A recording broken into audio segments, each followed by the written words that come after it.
ইরাকে আসলে কি কি সমস্যা হতে পারে বা কি ধরনের সমস্যার সম্মুখীন হতে হবে, রিক সাইটগুলোতে কি কি বাড়ি থেকে নিয়ে আসলে সুবিধা হয়, এই সম্পর্কে কিছু বলা, যাতে পরবর্তীতে যারা আসবে তাদের যতটুকু সাহায্য হয়। বিষয় হলো, এখানে রিক সাইডে কোনো দোকান পাওয়াটা কপালের ব্যাপার, মানে নিয়ারেস্ট টাউন থাকে না, ডেজার্টের ওপরে বেশিরভাগই রিক। এখানে বাড়ি থেকে যতটা পারা যায়, যদি ঠান্ডা হয়, ঠান্ডা সময় আসলে, বর্তমান যেটা এখন শীতের সময় চলছে, ক্রিম বা এই জাতীয় জিনিসগুলো নিয়ে আসা দরকার আছে। এখানে পাওয়াটা একটু কঠিন হয়ে যায়, তাই ড্রাইভারদের বললে ওদের আনা যায়, মানে এনে দেবে। সেটাও একটু রিস্কের ব্যাপার, কোন ড্রাইভার কখন থাকে না থাকে অ্যাভেলেবেল। তারপর কেউ যদি বিড়ি সিগারেট এই জাতীয় করে, যতটুকু পারা যায় নিয়ে আসাই ভালো। পোশাকের ক্ষেত্রে সেম, বিশেষত এখানে বেশি করে আনা দরকার হাফ প্যান্ট, মোজা, টাওয়েল, সাবান, শ্যাম্পু। এগুলো আনলে পরবর্তীতে কাউকে বলতে হয় না এনে দাও, এই করো, বিভিন্ন সমস্যা হয়ে থাকে।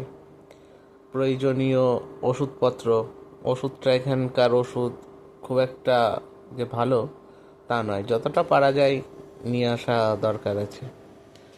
দ্বিতীয়ত হলো,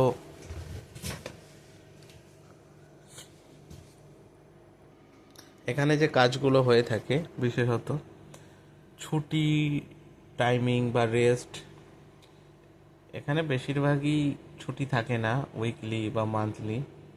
ওটা অ্যাডজাস্টমেন্ট করতে হয় যদি সম্ভব হয়, সব ক্ষেত্রে সেটা হয়ে ওঠে না।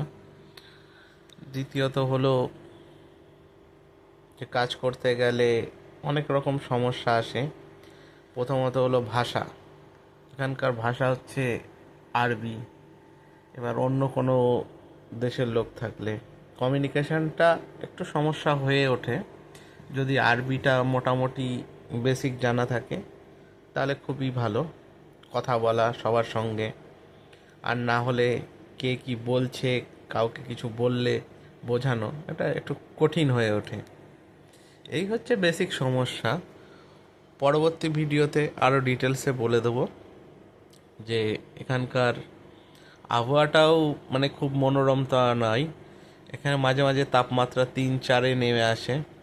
প্রচণ্ড ঠান্ডা সকালের দিকে, দুপুরের দিকে আবার গরম, আবার রাতের দিকে ঠান্ডা। তার সাথে বালির ঝড় আসে মাঝে মাঝে, এতটাই ধুলোবালি ওড়ে যে বাইরে দাঁড়িয়ে থাকা যায় না। মাথা থেকে শুরু করে গা, পোশাক সম্পূর্ণ বালিতে ভরে ওঠে।